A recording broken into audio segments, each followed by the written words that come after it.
Hello friend, good morning, Radhe Radhe. Welcome back to my new blog. कैसे हो आप सभी लोग? आशा करती हूँ आप सभी लोग बहुत अच्छे होंगे, मस्त होंगे, अपने जीवन में खुश होंगे। मैं इंडियन ब्लॉगर रंजना ठाकुर आपके अपने यूट्यूब चैनल पे आपका स्वागत करती हूँ। तो फ्रेंड्स, आज दिन है सोमवार का है और आज डेट है 18 दिसंबर। तो फ्रेंड्स, ये ना सोमवार के दिन का ब्लॉग है, यानी कि मंडे के दिन का। और अभी समय हो रहे हैं 6। तो मैं 6 बजे के लगभग उठ गई थी और उठने के बाद अपने स्वेटर वगैरह पहनना, जो थोड़ी बहुत काम होते हैं ना, वो करने के बाद मैं आ गई हूँ अपने झाड़ू लगाने के लिए, क्योंकि सुबह की बासी झाड़ू निकालना जरूरी होता है। और अभी मैंने गेट नहीं खोले हैं क्योंकि अभी थोड़ा अंधेला सा था, तो मैंने सोचा मैं थोड़ा उजाला हो जाएगा इसके बाद ही गेट खोलूंगी। और गेट खोल दो ना तो उससे ठंडी हवाएं आती हैं ना, तो फिर ठंडी तेज लगने लगती है। तो मैंने अभी गेट बंद कर रखे हैं। पहले मैं अंदर झाड़ू लगा लेती हूँ और अभी मैंने आज बाहर भी झाड़ू नहीं लगाई है। मैंने सोचा पहले मैं आज अंदर की झाड़ू लगा लूँ, इसके बाद फिर मैं बाहर की झाड़ू लगाऊंगी। तो थोड़ा बहुत ये सोफे में बच्चे लोग स्वेटर वगैरह रख देते हैं ना, क्योंकि एक बेटा है अभी घर में, तो उसी की जैकेट वगैरह रखी थी, तो वही मैंने तय करके रख दी हूँ। और बाकी तो मैं ये रात में सेट करके रख देती हूँ, तो इतना फैला हुआ नहीं है, समटा हुआ ही रहता है। यानी कि रात में अगर समेट दो ना, तो सुबह जब हम बिल्कुल उठ के काम करते हैं ना, तो उतना फैला हुआ नहीं लगता है घर। हाँ, जब सब लोग उठ जाते हैं ना, तब कोई भी चीज़ इधर उधर फैलती है। और आज मैंने वहाँ जो चादर बिछाए थे ना, यानी कारपेट, तो उसको निकाल दी हूँ, उसको मैं धुलूंगी और वहाँ पर मैं आज दूसरी दरी डाल दूंगी। तो पहले मैं झाड़ू लगा लेती हूँ और इसके बाद फिर मैं पोछा भी लगा लूँगी, उसके बाद फिर मैं वहाँ बिछा दूँगी। और अभी ये और बच्चे सो रहे हैं क्योंकि इनकी नाइट ड्यूटी समाप्त हो गई है। अब आफ्टरनून वाली लगेगी, यानी कि 2 बजे से। तो अभी ये सो रहे हैं, तो मैंने अभी उठाया भी नहीं है। और उसके बाद फिर पूरे घर की झाड़ू लगाने के बाद, क्योंकि झाड़ू लगाने में मुझे काफ़ी समय लग जाता है, और मैंने फिर बाहर भी झाड़ू लगा ली थी। और ब्रश वगैरह करने के बाद फिर मैं आ गई हूँ रसोई में। यानी कि मेरे बाहर का जितना काम होता है ना, सब कुछ करने के बाद फिर मैं आ गई थी रसोई में। तो अब मैं पहले 1 गिलास गर्म पानी पीऊँगी और अपने लिए चाय बनाऊँगी, क्योंकि गले में ना काफ़ी खराश जैसी हो रही है ना, तो उसकी वजह से काफ़ी प्रॉब्लम होती है। तो सुबह सुबह गुनगुना पानी करके पी लो ना, तो काफ़ी राहत मिल जाती है। और उसके बाद फिर चाय भी बना के पी लो ना, तो गले में थोड़ा सा सिकाव जैसा लग जाता है, क्योंकि मुझे जुकाम के कारण ना मेरा काफ़ी हालत ख़राब हो गई है। पर क्या करूं, घर में अकेले रहती हूं ना, तो मुझे घर में समय से उठ के अपने घर के काम करना ही पड़ता है। तो वो पानी मैंने पी ली हूँ और उसके बाद फिर मैं अपने लिए चाय बना लेती हूँ। तो चाय में अदरक और मैं काली मिर्च डालूंगी, तो उससे जो थोड़ी सी गले की में ना सिकाव जैसा लग जाता है, क्यों काली मिर्च और अदरक वाली चाय पीने से ना थोड़ा तीखापन होती है चाय में, तो गले में थोड़ी जैसे कि सिकाव हो रहा है उस टाइप से लगता है। तो इसलिए मैंने अदरक और काली मिर्च डाल दी है और थोड़ी सी मैं हल्दी डाल दूंगी, क्योंकि हल्दी एंटीबायोटिक होती है ना, तो हमें ये वायरल होते हैं, तो उससे हमें काफ़ी आराम देती है। अब हम इसको थोड़ी देर अच्छे से पकने देंगे और फिर बिल्कुल गरम गरम में चाय पी लूँगी। तो हमारी चाय अब पक चुकी है, तो हम इसको अब छान लेते हैं। और अभी कोई उठा नहीं है, तो सिर्फ मैंने मेरे लिए अकेले के लिए चाय बना ली हूँ। वैसे भी मैं काली चाय पीती हूँ, तो ये काढ़ा जैसा हो गया। और अम्मा जी और ये थोड़ी लेट उठते हैं, तो अम्मा जी और इनके लिए हम बाद में बनाएंगे। और बच्चे लोग तो चाय पीते नहीं है, तो उनकी आदत नहीं है चाय पीने की, तो उतनी दिक्कत नहीं है। और क्या है ना, सुबह में सिर्फ मैं अकेले ही उठती हूँ, तो मैं अपने लिए अकेले के लिए ही चाय बना के पी लेती हूँ, क्योंकि ना ब्रश वगैरह करो तो उसके बाद ऐसा लगता है चाय पी लो। और अभी तो सर्दी जुकाम, गला खराब है, तो बिल्कुल ऐसा लगता है कि बिल्कुल अदरक वाली अच्छी है, अदरक और काली मिर्च वाली चाय पी लो, तो उससे गले में काफ़ी राहत मिलती है। तो चाय वगैरह पीने के बाद फिर मैं इधर आ गई थी। बाकी सभी रूमों में मैंने पोछा लगा लिया है, रसोई में और बाकी अंदर के जितने भी रूम हैं सभी में पोछा लग गया है। मैं आखिरी में हॉल में लगाती हूँ और उसके बाद फिर बाहर जो आंगन है ना, उसमें लगा लेती हूँ। तो सभी रूमों की मेरी डस्टिंग वगैरह हो गई थी, सिर्फ हॉल रह गया था। तो सामने इधर जो टेबल वगैरह है, तो इससे तो मैंने सुबह ही साफ कर दिए थे। ये सिर्फ टीवी वाला कैबिनेट था ना, यही बस रह गया था, तो मैंने उसकी भी डस्टिंग कर दी है। और अब मैं हॉल में लगा लेती हूँ पोछा। और हॉल में पोछा लगाने के बाद फिर सिर्फ काम रहेगा नहाने का। और आज मंडे है, तो आज मेरा व्रत भी होता है, क्योंकि मैं मंडे के दिन व्रत रखती हूँ। सोमवार का भोलेनाथ का व्रत होता है, क्योंकि हमारे यहाँ मंदिर है ना भोलेनाथ का, तो मैं उनकी वजह से व्रत रख लेती हूँ।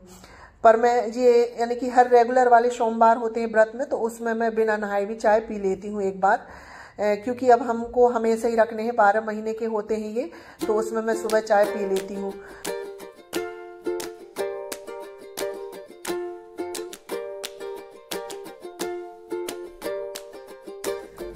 फ्रेंड्स मैं पोछा लगा ही रही थी कि मेरी मौसी सास के यहाँ से फ़ोन आ गया, तो वही मैं उसको उठाने के लिए चली गई और थोड़ी देर बात करने लगी। और क्योंकि मेरी मौसी सास को ना मेरी सासू माँ से बात करनी थी, पर क्या करूँ, मेरी सासू माँ तो अभी उठी नहीं थी, तो फिर थोड़ी देर मैंने ही बात कर ली। तो मैं बात तो कर रही थी पर मेरा दिमाग काम में ही लगा था, तो मैं साथ में पोछा भी लगाती जा रही थी। तो मैंने फिर थोड़ी देर बात की और उसके बाद फिर मेरी सासू माँ तो अभी उठी नहीं है, तो वो लेट उठेंगी, तो मैंने कहा मैं थोड़ी देर से आप लोगों की बात करा दूंगी। तो इसके बाद फिर मैंने फ़ोन रख दी और पोछा लगा था तो हमारा हॉल वगैरह सूख गया था, तो मैंने यहाँ पर ये वाली दरी बिछा दी। और इसको अकेले बिछाने में ना काफ़ी दिक्कत हो जाती है मुझे, और ये वाली जो सेंटर टेबल है इसे उठा के रखने में ना काफ़ी परेशान हो जाती हूँ, क्योंकि ये काफ़ी वजनदार है। और मैंने ये सब सेट कर दिए हैं अच्छे से, और इसके बाद फिर मैंने इन लोगों को भी उठा दिए कि चलो उठो, क्योंकि अब 7:30 बज गए थे, काफ़ी समय हो गया था, धूप भी काफ़ी निकल गई है। तो मैंने सोचा चलो आप सब लोग भी उठ जाओ, क्योंकि समय से उठ जाते हैं ना, तो समय से सब लोगों की चाय पानी हो जाती है तो अच्छा रहता है। अब मेरा काम तो हो ही गया था, मेरा पोछा ओछा भी हो गया है, तो इसके बाद फिर मैं चली जाऊँगी नहाने के लिए। और फ्रेंड्स इसके बाद आ गई थी फिर मैं नहा के। तो आज मैंने अपने बाल धुले थे, तो काफ़ी ठंडी लगती है और ये सर्दियों के समय बाल धुलो ना तो काफ़ी लेट से सूखते हैं, तो फिर वही मैंने टॉवल लपेट ली है। और नहाने के बाद ना ऐसा लगता है तुरंत से बिल्कुल अपने हाथों में मॉइस्चराइज़र वगैरह लगा लो, क्योंकि सर्दियों के समय में बहुत रूखे रूखे हाथ पैर हो जाते हैं। तो वही मैं थोड़ा सा अपना स्किन केयर करूँगी, और ज़रूरी भी है। हम काम तो ऐसे है कि दिन भर हमारे काम चलते रहते हैं, काम से तो हमें फुर्सत मिलती नहीं है, तो थोड़ा समय हमें अपने लिए भी निकालना चाहिए। तो 10-5 मिनट लगते हैं हमें सुबह नहाने के बाद अपने केयर करने में, तो वो ज़रूर करना चाहिए। तो मैंने बॉडी लोशन वगैरह लगाया और उसके बाद फिर मैं आ गई थी छत में, क्योंकि मैंने ये जो चादर है ना इसको धुल के डाली थी, तो मैं इसको सुखा दूंगी। और साथ ही मैं अपने कपड़े धुल लिए थे, क्योंकि बच्चे लोग तो हैं नहीं, तो उनके कपड़े हैं नहीं, तो ज़्यादा काम भी नहीं है। वही है ना, बच्चे लोग रहते हैं तो हमें इतना काम रहता है कि हमारे पास काम की कमी नहीं रहती है। उनके लिए समय से खाना बनाओ, समय से कपड़े धुलो, यानी काफ़ी काम हो जाते हैं। और अभी बच्चे नहीं है ना, तो घर काफ़ी सूना हो गया है, बिल्कुल घर में ना ऐसा लगता है कि कोई है ही नहीं, काम भी इतना कम हो गया है। इसलिए मैं देखिए कितने आराम से काम कर रही हूँ, ऐसा लगता है। तो चलिए आप लोगों से बातें करते करते मैंने अपने चादर वगैरह सुखा लिए। अब मैं थोड़ी देर धूप में खड़ी होके अपने बाल भी सुखाऊंगी, क्योंकि थोड़ा सा बाल सूख जाएंगे ना, उसके बाद फिर मैं नीचे जाऊंगी।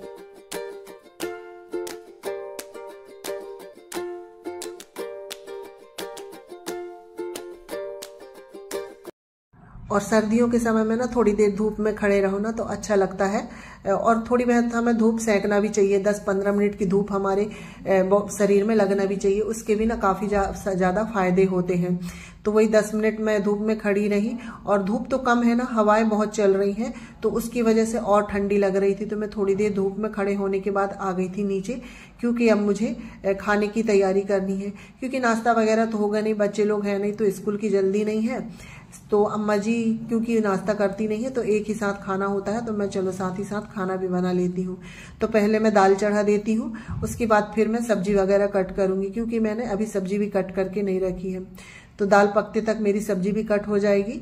तो आज मैं सब्जी में बना रही हूँ मूली के पत्ते और जो गोभी के पत्ते निकलते हैं ना, उसकी सब्जी, और साथ ही में मैं एक मूली भी ले लूँगी, और ये सच में बहुत अच्छी लगती है। तो पहले मैं मूली भाजी को कट कर लूँगी, और साथ ही मैंने एक पतीले में पानी गर्म करने के लिए चढ़ा दिए हैं, क्योंकि जो मूली के पत्ते होते हैं ना उनको हम एक उबाल लेंगे, इसके बाद हम उसकी भाजी बनाएंगे। तो उससे क्या है, जो थोड़ा भी कड़वापन होता है, यानी कि जो थोड़ी भी स्मेल जैसी होती है ना गोभी के पत्तों की कड़वाहट, तो वो उबाल लेने से ना निकल जाती है, और बहुत ही अच्छी फिर इससे भाजी बन जाती है। तो मैं ऐसे काटते जा रही हूँ और गर्म पानी में डालते जा रही हूँ, तो इससे क्या है ना काम जल्दी हो जाएगा, क्योंकि ये सब मैंने पहले से तैयारी करके नहीं रखी थी।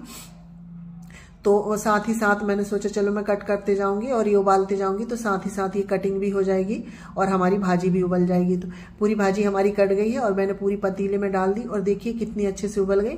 तो इसे हमें ज़्यादा नहीं उबालना होता है, 10 मिनट उबालना होता है। भाजी उबल रही थी जब तक मैंने प्याज और हरी मिर्च काट करके रख ली थी। तो हमारी भाजी उबल गई, तो हम एक इसको छन्नी में छान देंगे, और इसका पूरा पानी निकल जाएगा ना, तो इसको हम हाथों से अच्छे से निचोड़ेंगे, उसके बाद हम फिर इसकी भाजी बनाएंगे।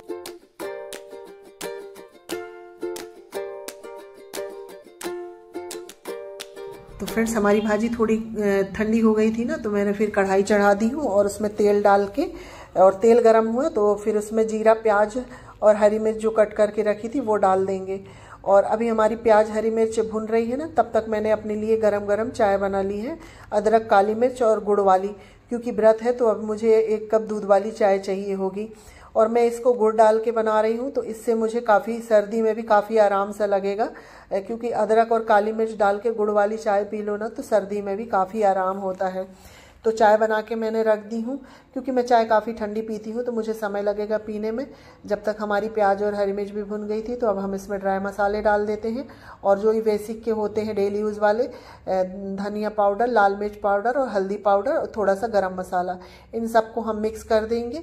और जो मूली पत्ते की भाजी थी ना, उसको हम अच्छे से हाथों से निचोड़ लेंगे। और ये अभी गर्म है, ठंडी हो जाती तो अच्छे से निचोड़ जाती, पर मैं इसको गरम ही गरम निचोड़ूंगी, और निचोड़ने के बाद हम इसमें डालेंगे।